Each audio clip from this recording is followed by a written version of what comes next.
हमारे औरंगाबाद की महाराष्ट्र की संस्कृति है, तहजीब है कि हम भी कोई त्यौहार जब मनाते हैं तो सब साथ में मिलकर मनाते हैं।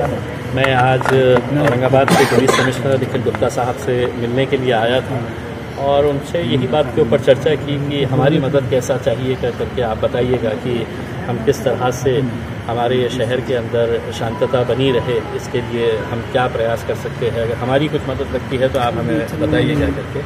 तो इन मुद्दों के ऊपर चर्चा हुई है। दूसरी बात ये है कि राज ठाकरे साहब आने वाले हैं, उनकी सभा होने वाली है और मैं उनको इतना ही कहना चाहूँगा कि आप 1 तारीख के दिन आपकी सभा है आज मराठवाड़ा सांस्कृतिक मंडल के मैदान के ऊपर करीब 7:30-8 बजे आपकी ये सभा शुरू होंगी। उससे पहले अगर आप हमारे साथ अगर इफ्तार करने के लिए आए और सभी हिंदू मुस्लिम साथ में बैठकर अगर हम कहीं पर बैठ के अगर हम इफ्तार करें तो मेरे हिसाब से एक बहुत अच्छा संदेश जाएगा।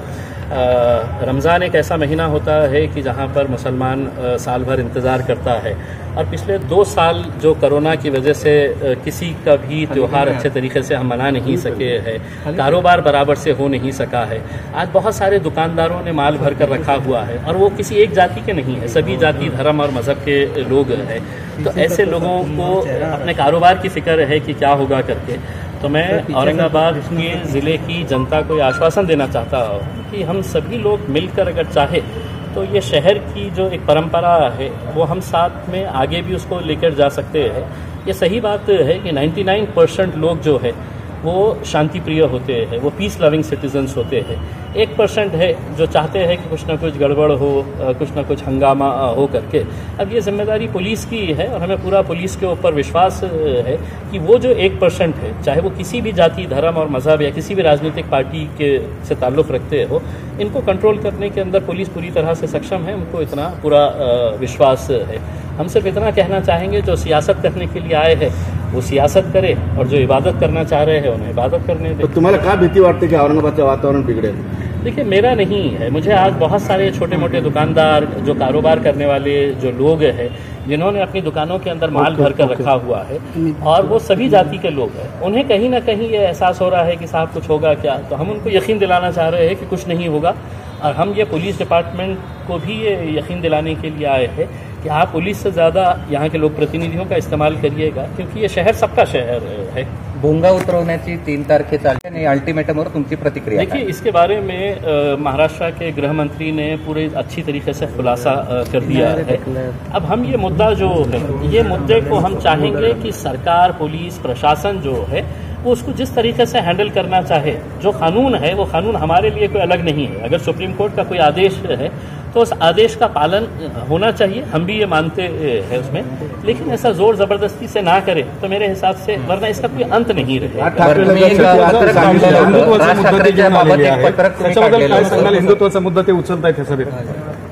देखिए, मेरा यही कहना है कि ये मैं तमाम लोगों को ये बताना चाहता हूँ, मेरे हिंदू भाइयों को भी और मुसलमानों को भी ये बताना चाहता हूँ कि ये जो मामले हम पिछले कुछ दिनों से, कुछ महीनों से जो देख रहे हैं, ये हिंदू और मुसलमान का मुद्दा नहीं है। ये मुद्दा है कि हिंदुत्व की रक्षा सबसे ज़्यादा कौन कर सकता है। तो इसके अंदर 3 पार्टियां जो है वो मैदान में उतरी हुई है। एक तरफ भारतीय जनता पार्टी है, दूसरी तरफ शिवसेना है और तीसरी तरफ ये मनसे है। अब ये तीनों के अंदर ये होड़ लगी हुई है कि सबसे ज़्यादा हिंदुओं की रक्षा करने वाला, हिंदुत्व को सबसे ज़्यादा मानने वाला, हिंदुत्व के लिए लड़ने वाला कौन सी जमात है। तो ये तीनों के अंदर आपस में कंपटीशन है और जब मैदान के अंदर उतरे हैं तो उन्हें एक सॉफ्ट पंचिंग बैग चाहिए, एक सॉफ्ट पंचिंग बैग चाहिए कि जिसको है तो वो पंच करते रहे। और वो पंचिंग बैग जो है वो तीनों के लिए है तो मुसलमान है कि उनकी मस्जिद को कभी टारगेट करो, मुसलमानों को कभी टारगेट करो। लेकिन अच्छी बात यह है कि अब लोग भी बहुत अच्छी तरीके से इन बातों को समझते हैं। तो अब लोग ना बहकावे में आएंगे, ना किसी तरह के कोई भड़काव उसके अंदर आने वाले हैं। लोग समझ गए हैं कि नुकसान अगर किसी का होता है तो गरीब का ही होता है। तो अब मुद्दे अपने अपने पॉलिटिकल इसके हिसाब से जिसको जो जैसा उठाना है, कोई चिंता नहीं है। और मैं औरंगाबाद की जनता को भी यही कहना चाहता हूँ कि आपके मन में अगर कोई डर है कोई आपको ऐसा चिंता व्यक्त हो रही है आपको, तो बिल्कुल वो मन से निकाल दीजिएगा। ठीक है, एक राजनीतिक पार्टी का एक लीडर है, वो आ रहा है अपना एजेंडा लेकर, अपना भाषण देने के लिए उसके अंदर, लेकिन उसको इतना संजीदगी से मत लीजिएगा कि कल के दिन हम आपस में आमने सामने हमारे बीच में कोई मनमुटाव हो जाए करके। तो कहीं पर भी कोई चिंता नहीं। हाँ, चिंता कुछ दुकानदारों को ज़रूर है, कुछ कारोबारी करने वालों को ज़रूर है कि जिनको ऐसा लगता है कि साहब 3 साल के बाद है तो मेरा धंधा अब पनप रहा है, और रमज़ान के आखिरी के जो दिन होते हैं, 3-4 दिन जो होते हैं, उसी वक्त के अंदर है तो पूरा कारोबार है तो बढ़ता है, लोग आखिरी वक्त में ही ख़रीदने के लिए जाते हैं, तो उन्हें वो चिंता सता रही है। लेकिन उनको भी हम आश्वासन देना चाहते हैं कि ऐसा कोई आपको घबराने की ज़रूरत नहीं है। औरंगाबाद की संस्कृति, औरंगाबाद की तहजीब को हम आगे इसी तरह से लेकर, तो बिल्कुल इसको वेलकम करना चाहिए। और कानून से बड़ा कोई भी नहीं है साहब। सुप्रीम कोर्ट ने अगर कोई एक जजमेंट दिया है तो उस जजमेंट का पालन होना चाहिए, लेकिन वो जजमेंट का पालन करने के लिए जो एजेंसीज है वो एजेंसीज ने आगे आना चाहिए, वरना कल के दिन ये होगा साहब कि अब मैं तय करूंगा कि क्या होने वाला है करके। तो अगर यही सब अगर सभी राजनीतिक पार्टियां अपने तौर के ऊपर अगर ये तय करने लगे तो इसका कोई अंत नहीं रहेगा। हमारा अगर विश्वास पुलिस के ऊपर नहीं है, आप जब ये करते हैं तो एक मैसेज देते हैं कि मुझे यहाँ की पुलिस के ऊपर विश्वास नहीं है, मुझे यहाँ की न्याय प्रणाली के ऊपर विश्वास नहीं है। हमारा विश्वास है कि हम लावलेली आहे की ऐकू जाईल का, त्या आवाजाची मर्यादा पाळली जाईल का?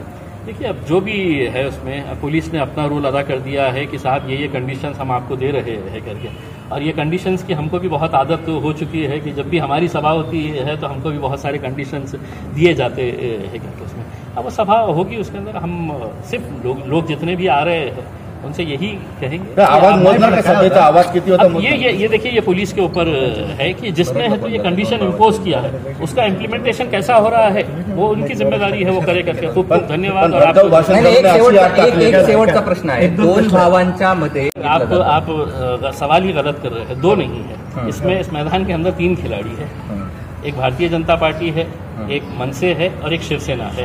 ये इनकी आपस के अंदर ये जो चल रहा है कि साहब सबसे बड़ा हिंदू मैं हूँ, सबसे बड़ा हिंदुओं की रक्षा करने वाला मैं हूँ, तो ये वो लड़ाई के अंदर इनको एक पंचिंग बैग चाहिए, इनको कोई तो भी एक मोहरा चाहिए जिसके साथ खेल सके, जिसको बोलकर है तो हम बड़ा बन सके है करके।